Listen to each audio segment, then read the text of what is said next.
नाही, न्याय 100% मिळेल. येत्या 28 तारखेला हा चित्रपट प्रदर्शित होणार होता, पण सेन्सॉर बोर्डाकडनं बिलकुल सहकार्य मिळालं नाही आणि त्यांना अजून देखील सेन्सॉरचं सर्टिफिकेट मिळालेलं नाही आहे. गेले ते अनेक दिवस त्यांनी पाठपुरावा केलेला आहे. ऑनलाईन त्यांनी सगळं रजिस्टर केलेलं आहे. त्यांचे जे काही त्यांचे रूल्स आहेत त्या कायद्याप्रमाणे त्यांनी सगळं त्याचं सबमिशन केलेलं आहे.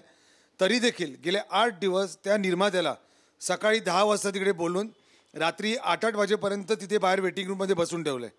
आता ह्या निर्मात्यांनी 28ला चित्रपटाच्या प्रदर्शनाची तयारी करायची का सेन्सॉर सर्टिफिकेटसाठी रोज सेन्सॉर बोर्डाच्या ऑफिसमध्ये फेऱ्या मारायच्या. बरं, तिथे गेल्याच्यानंतर त्यांना उत्तर द्यायला साधा चपरासी देखील नाही आहे. गेले 8 महिने सेन्सॉरचे चेअरमॅन प्रसून जोशी हे गेले 8 महिने सेन्सॉर बोर्डाच्या ऑफिसमध्ये आलेले नाही आहेत. सेन्सॉर बोर्डाला गेले 8 महिने आरो नाही आहे. नवीन आरो नेमलेला आहे, पण नवीन आरोनी गेल्या 8 महिने झाले चार्ज नाही घेतला आहे. सेन्सॉर बोर्डाच्या ऑफिसमध्ये मी गेलो आहे, मी तुम्हाला व्हिडिओ पाठवीन. सेन्सॉर बोर्डाचं ऑफिस अख्खं रिकामं, म्हणजे कामाचा दिवस आहे आणि त्या दिवशी सेन्सॉरच्या बोर्डाच्या ऑफिसमध्ये एकही अधिकारी उपस्थित नाही. आणि महाराष्ट्रामध्ये मुंबईमध्ये मराठी चित्रपटांना मराठी निर्मात्यांना तुम्ही अशी वागणूक देणार आहात आणि इतर जेव्हा भोजपुरी आणि इतर भाषेचे जेव्हा सिनेमे येतात ते तुम्ही पटापटा देतात त्यांना सेन्सॉर सर्टिफिकेट पैसे देऊन, का एजंट थ्रू येतात म्हणून. माझी ठाम मागणी आहे मराठी चित्रपटाचं, त्याचं मी काल पण मागणी केली होती, मराठी चित्रपटांसाठी स्वतंत्र सेन्सॉर बोर्ड असणं गरजेचं आहे. इन्फ्रास्ट्रक्चर टेस्ट ठेवा, पण मराठी चित्रपटांसाठी आरो आणि चेअरमन हा वेगळा असला पाहिजे आणि तो मराठी मनोरंजन क्षेत्रातलाच निगडीत असला पाहिजे. मग तुम्ही मनोरंजन क्षेत्रातला कोणी सिनियर घ्या, पण असा घ्या की ज्याला बॅकग्राऊंड पॉलिटिकल बॅकग्राऊंड नसावी, असं सेन्सॉर बोर्ड माणूस पाहिजे, जेणेकरून मराठी चित्रपटांचा सेन्सॉर लवकर होईल, निर्मात्यांना त्रास नाही होणार. नाही, पण अमेयजी आता 28 तारखेला म्हणजे आता उद्याच होऊच शकत नाही चित्रपट प्रदर्शन. तर मग अशा वेळेस आता हे प्रकरण मला जेव्हा आज सकाळी या निर्मात्यांचा फोन आला तेव्हा मी तडक सेन्सॉर बोर्डाच्या ऑफिसला गेलो. सेन्सॉर बोर्डाच्या मी ऑफिसला गेलो असता अख्खं ऑफिस रिकाम आहे, कोणीही त्या ऑफिसमध्ये नाही आहे. तरी तिकडचं ते कोण अधिकारी आले, मी त्यांना जाब विचारला तेव्हा त्यांचे कोण वरिष्ठ अधिकारी होते, त्यांनी मला सांगितलं की मी बाहेर आहे, मी आले मुंबईत आलेल्या सिनेमाचं सेन्सॉर सर्टिफिकेट त्यांना काढून देतो. याचा अर्थ उद्या हा सिनेमा प्रदर्शित होऊ शकत नाही. हा सिनेमा आता 1 आठवडा पुढे गेला. किती लाखाचं नुकसान या निर्मात्याचं झालं असेल आणि कोण प्रसून जोशी बनवून देणार. नाही, पण मग तुम्ही राज्य सरकार किंवा मग सांस्कृतिक मंत्री, मी 2 मागण्या करतो. 100% मी राज्य सरकारला एक मागणी करतो, ती म्हणजे त्यांनी पाठपुरावा करून केंद्राकडे ताबडतोब मराठी चित्रपटांसाठी स्वतंत्र सेन्सॉर बोर्ड असावं. आणि दुसरं, आता जे कोण प्रसून जोशी आहेत त्यांची ताबडतोब हक्कलपट्टी करावी. 8-8 महिने तो माणूस जात नाही सेन्सॉर बोर्डच्या ऑफिस आणि चेअरमन मेन म्हणून त्याला नेमलं आहे तुम्ही. माझा मुळात प्रश्न आहे की महाराष्ट्रामध्ये मुंबईमध्ये तुमचं ऑफिस असताना मराठी निर्मात्याला एवढा त्रास होतोच कसा. अन्य चित्रपट पण प्रदर्शित होतात त्यांना मग ही अहो यांचे एजंट आहेत जे पैसे घेऊन कामं करतात, दलाली करतात तिकडे. त्या सेन्सॉर बोर्डाच्या ऑफिसमध्ये माझा आरोप आहे आणि मला निर्मात्याने सांगावं मला की नाही येत म्हणून. हे सगळे एजंट नेमलेले आहेत तिकडे, सगळ्यांचे सेन्सॉर एजंट थ्रू होतात.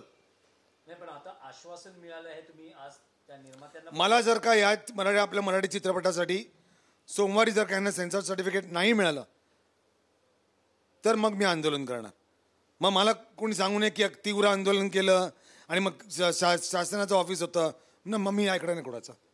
नमस्कार, मी मयूर खरात माझं नाव. विषय आहे तुमचा सिनेमा आहे, तुम्ही निर्माते आहात, मी पाठीशी आहे या सिनेमाचे. तुम्हाला काय अनुभव आला आहे सेन्सॉर बोर्डाच्या ऑफिसकडून आणि आता अमेय खोपकर यांनी या प्रकरणात हस्तक्षेप केल्यानंतर पुढे काही न्याय मिळेल असं वाटतंय का? 100% आज खूप धीर आलाय, कारण खूप पैसे लागलेले आहेत.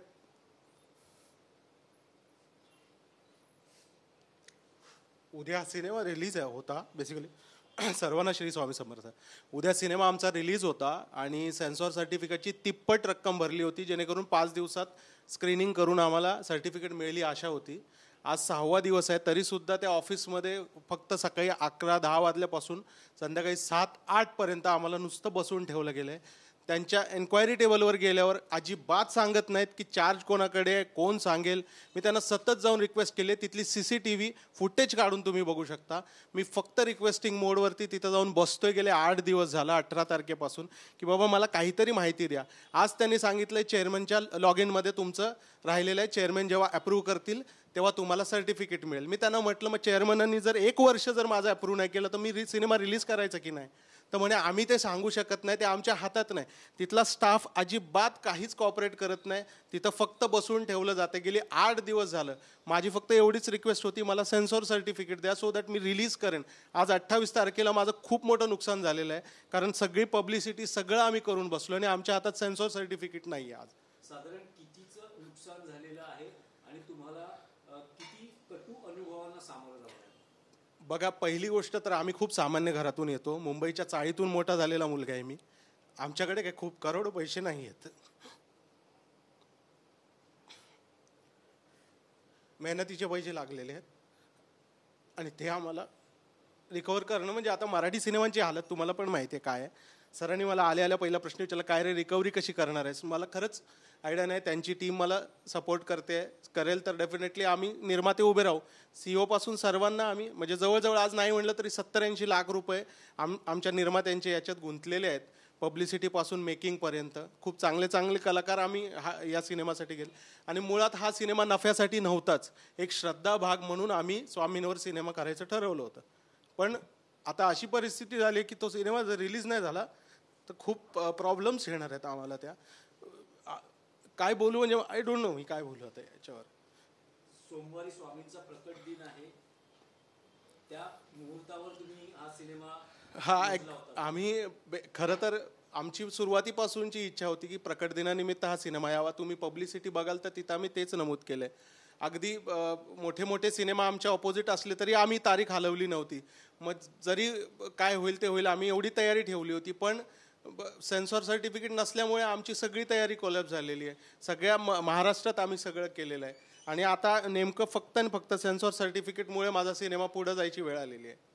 पण तुम्हाला का अडवलं जात आहे, का मिळत नाही याचं तुम्हाला तिकडे आम्ही गेलो तिथे कॉपीराइटचा इश्यू आहे का? नाही, तिथे माझी कागदपत्र सगळे डॉक्युमेंट सगळे करेक्ट आहेत, सगळे करेक्ट. त्याची स्क्रुटिनी झाली आहे. त्यांच्या सगळ्या अधिकाऱ्यांपासून ते पुढं गेलेलं आहे. आमचं जेव्हा स्क्रीनिंग झालं त्याच्यामध्ये त्यांनी आम्हाला इंटिमेशन दिले, ते सुद्धा आम्ही करेक्ट करून त्यांना दाखवले. ते त्यांनी करेक्ट करून काल ते परत ओके पण केले आणि आता चेअरमनच्या लॉग इनला ते पडले. तर म्हणे चेअरमन करतील तेव्हाच करतील. आता हे चेअरमन कधी कुठे आहेत, कुठे बसतात, त्यांना रिक्वेस्ट केली. काय तुम्हाला सूचना केलेली आहे त्यांनी? काही तुमच्या चित्रपटात काही आक्षेप अजिबात तो किंवा काही कॉपीराइटचा इश्यू आहे का? ॲब्सोल्युटली कॉपीराइटचा काही इश्यू नाही आहे. त्यात नावाच्या कॉपीराइटचा काही इश्यू आहे? बिलकुल नाही. टायटल ॲब्सोल्युटली माझ्या नावाने रजिस्टर्ड आहे, माझ्या ऑफबीट प्रोडक्शनच्या नावाने. आमच्याकडे कागदपत्रांमध्ये कुठलीच चूक नाही आहे. फक्त आणि फक्त हे लोक का म्हणजे असं करतात आम्हाला. मला शेवटी कळे ना काय करू म्हणून मग शेवटी मी आमे सरांकडे धावा घेतला. सर हे बघा, लक्ष घाला. काय सूचना केल्या होत्या? आम्हाला सूचना एवढंच करतायत, थांबा ते ऑनलाईन बघत बसा, ऑनलाईन बघा, ऑनलाईन होईल तेव्हा या. पण ते ऑनलाईन केव्हा होईल, कोण करतं, त्याचं टाईमलाईन काय, काही गाईडलाईन्स काही सांगत नाहीत. तिकडे गेल्यावर फक्त बसवून ठेवतात, तुम्ही वाट बघा ते येऊन भेटतील. ते आता स्क्रीनिंगला गेले ते येऊन भेटतील, एवढीच आन्सर करून तुम्हाला तिथे नुसतं वेटिंग रूममध्ये बसवलं जाते. मला गेले 8 दिवस मी त्या वेटिंग रूममध्ये जाऊन सकाळपासून संध्याकाळपर्यंत बसतोय आणि डेस्कवर विचारायला गेल्यावर खाली जावा, खाली बसा, इथं बसायलाही अलाव नाही असं म्हणतात ते लोक. तुम्हाला वाटतं की अमेय खोपकर तुमच्या सोबत आले त्यानंतर जे काही सगळं झालं, सोमवारपर्यंत तुम्हाला सेन्सॉर बोर्डाचं सर्टिफिकेट दिलं जाईल असं त्यांचे अधिकारी म्हणतायत, तुम्हाला वाटतं की हे पूर्ण होईल? खरं तर आमे सरांचं खूप खूप धन्यवाद, कारण अशा वेळेला ते आमच्या पाठीशी उभे राहिलेत की खूप महत्त्वाची वेळ आहे आणि आशा आहे आम्हाला 100% की सर्टिफिकेट मिळेल आम्हाला म्हणून. थँक्यू.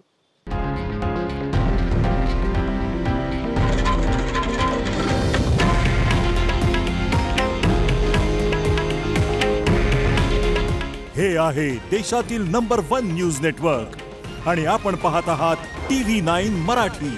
काळजी तुमची, हित महाराष्ट्राचं.